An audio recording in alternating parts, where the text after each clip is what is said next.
บ่ผู้ใดก็อันนั้นบ่เป็นไง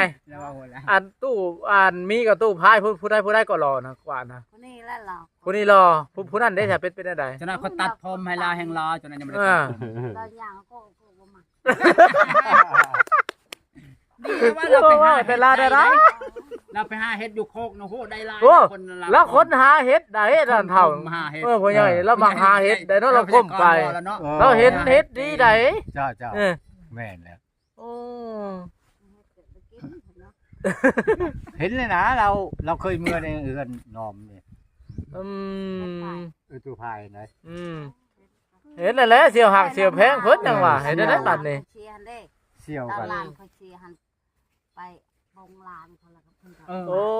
ยผู้สาวกันนะสาวเว้าให้ตู้เพิ่น เนาะ เนาะ มองในจิตใจเจ้า2คนนี่ตูภัยกับตูมีเนี่ยไปตัวใดหลายกว่า ไปตัวนี้แล้วหลาย โอ้ย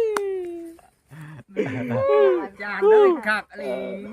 เป็นหัว บ่อัน บ่ได้อย่าคือ เฮ้ยระยะนั้นตู้นั่นเด้หายเจ้าจะตู้พายหายเจ้าเว้ย หน้าตา จะตู้พายหายเจ้าเดี๋ยวแม่น ว่าเสี่ยงแล้ว เสียงแม่นบ่ในรายการขอโทษเสียเบิ่งดูว่ามาเนี่ยนะขอโทษ คันว่าได้ยินก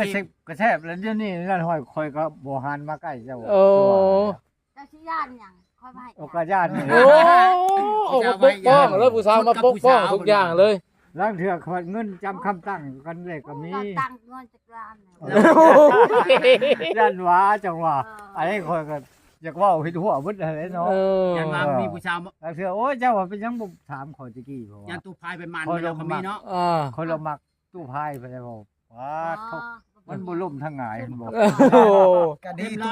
ทำหมดแบบนี้ก็ดี แม่นถามละเอียดนะนี่ละตู้ ทำละเอียดก็ดียันว่าเราไปมั่นก่อน นั่นมันยันมันกันไม้กันไว้ผัดเอามาสวมรอยทางหลังเฮาเป็นคนผิดได้ เอาแล้วถามคักๆอันนี้ถามผู้ชายเด้อเจ้ามั่นใจว่าบ่มีหยังกับตูภัยถามดู บ่มีหยังเลยเขาตัดเองหรอก บ่มีหยังเราตัดเองเราตัดเอง ว่าง่ายๆละบ่ให้มีปัญหาหยังกับตู้พายเลยมันบ่ มีบ่สมมุติว่าตูมีมักเจ้าแห้งอะไรอ่ะ เอา ตูภัยบ่ให้บ่ ให้ก็เรื่องของเรา เขาเอาตัวนี้แล้ว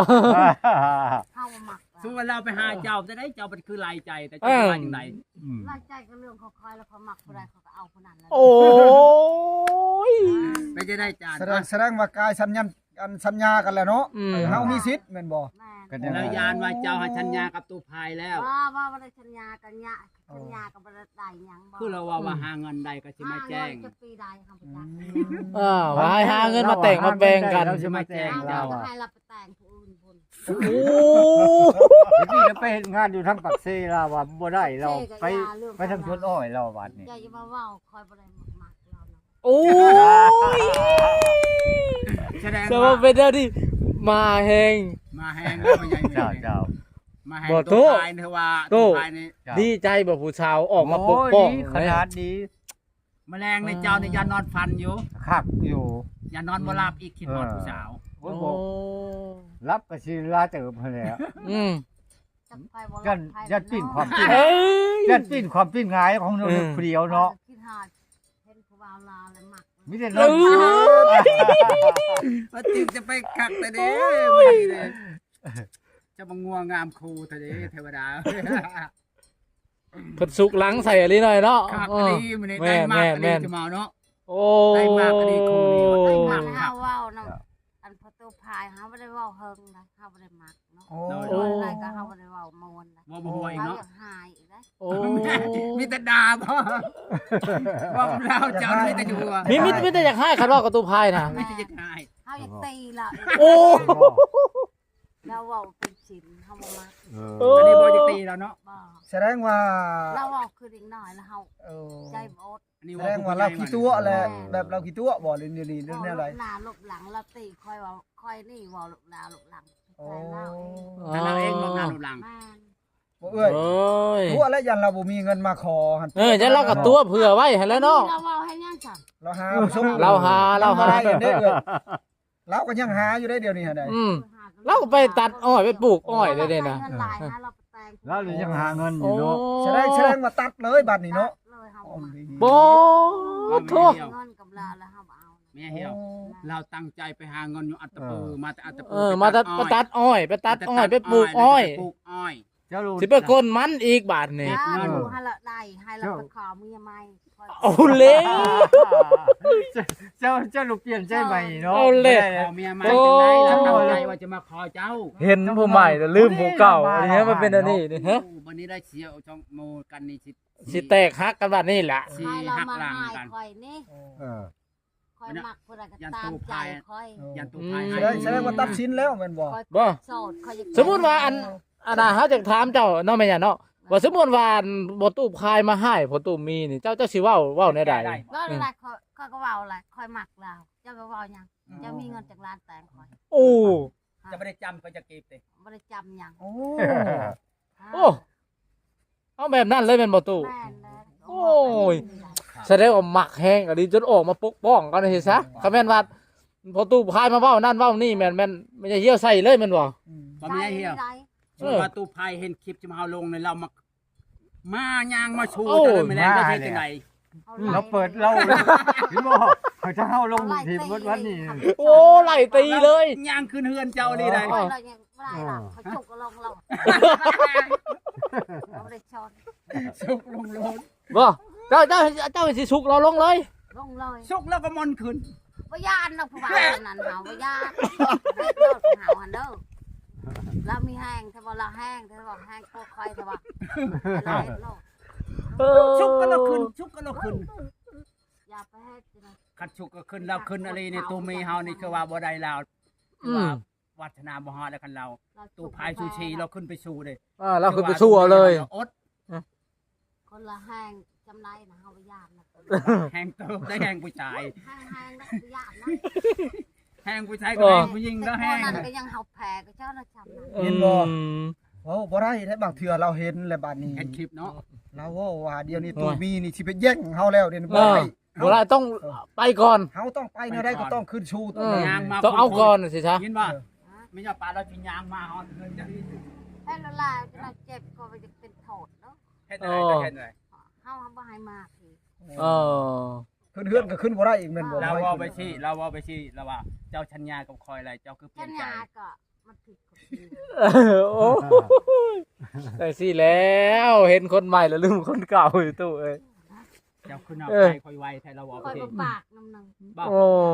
คันเราว่าเจ้าคือนอกใจคอยไวเจ้าจะว่าจังได เชื่อจังได๋อยู่เฉยๆก็บ่มักแล้ว ไม่ใช่เหี่ยวเห็ดแล้วบัดทุกคน เดี๋ยวเห็นแล้วเป็นอะไรมันยังมี เป็นอะไรผู้สาวออกมาปกป้องบ้านนี่นะเป็นอะไร ข้างผู้ชาวเนี่ยเขา ผู้สาวนี่เข้าข้างจะหมดได้คันตู้พายสิมาเว้ายังให้แล้วกันสิมาปกป้องจะหมดได้ ดีใจแล้ว ดีใจแม่นบ่ อืม อืม มาเบิ่งนำกัน ดีใจแห้งเต็มร้อยไปแล้ว ฮอดบ่อยากเมื่อเลย เอาให้ก็จะเบิ่งดูเอาโลกอันนี้เอาให้บ้านอันนี้เบิ่งบ้าน แต่ว่าคุยกันไปก่อนเนาะ เออ นี่ว่าป่ะ โอ้ ไปเรื่อยๆเนาะ คอยมีผัวแล้วนี่ผัวคอย เอ้ย เจ้ามั่นใจว่าเจ้าจะเอาเราได้แล้วทุก คนนี่น่ะผัวข่อยว่าอุ้ยโหดลิ เอาก็ทุกอย่างก็ แต่เรามีให้มีนะ แต่บ่มีผู้เหตุได้ คอยเอาแล้ว โอ้ยหน้าป้า5-6 ปีนี่แหละ อืม 5-6 ปีเราบ่มีผู้เหตุแล้วเด้ โอ้สองเท่าแล้วบื้น เมื่อเอาเมื่อเฮ็ดหน้าดอกอยู่เฮือนคอยนะ อืม เพื่อนค เที่ย อ วย ไปเที่ยวมา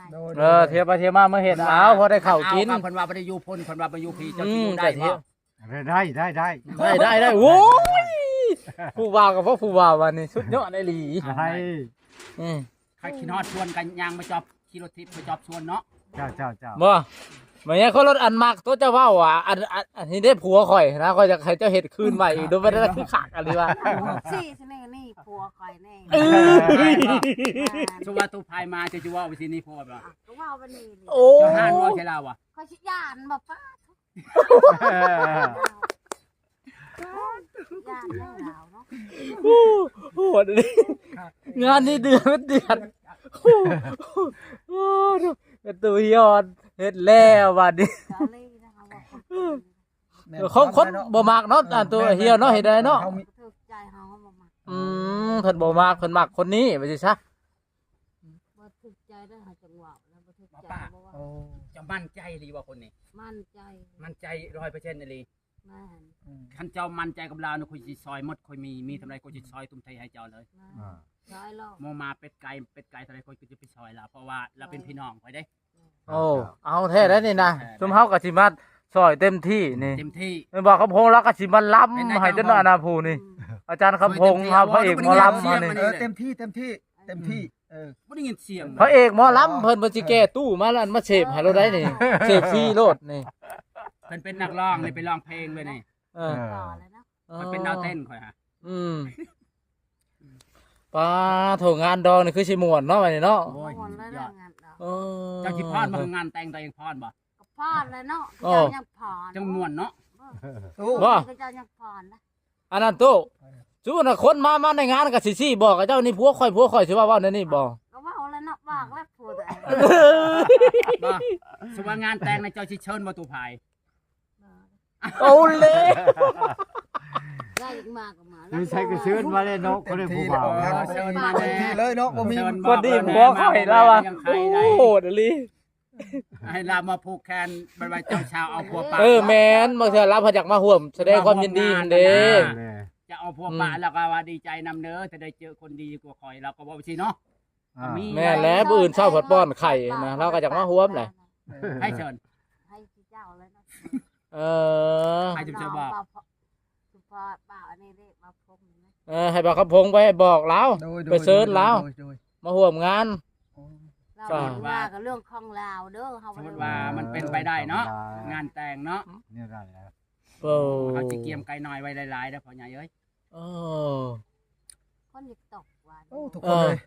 คนยุคโตคู่นี่มันเข้าคู่ เดือด สมศักดิ์ศรีคู่ เออแบบคู่เดือดเพชรมันว่าสิซะ พอได้เอาคู่นี้มาคุยกันมื้อนี้คือเข้ากัน โอ้ยม่วนม่วนกว่าทุกคู่ม่วนกว่าเมื่อก่อนแม่น ตั้งแต่เฮาไทยคลิปมันนี่มีแต่คู่นี่เว้าคัก โอ้คัก คักเฮา แล้วก็ เว้าไม่ได้นี่ก็ตอบกันคัก แม่น ตอบ ว่า โจ เว้า ทย์ คัก ดี เว้าจากใจ เว้าจากใจเว้าแบบ เจ้า ตอบโจทย์ดีว่าชมมากสมพลว่ายังไง แม่น เจ้า คนถึกใจก็ว่าดีแล้วนะ เอ้ย ไอ้อาจารย์ ประตูจะตบมือให้ดินี่จังซี่เลยว้าวโตคือสิสมหวังสุกูนี่ฮะ พังดูผู้สาวเว้านี่ อืม ผู้สาวก็มักแล้วบาดนี้ตู้นี่ โอ้ยสะดุแล้วคันผู้สาวมัก สาธุ แค่แต่ผู้สาวบ่มัก ตู้นี่สิบ่ตัวผู้สาวบ่ บ่ มัก บ่ตัว บ่ตัวบ่ ใจเต็มร้อยโลด ยันว่า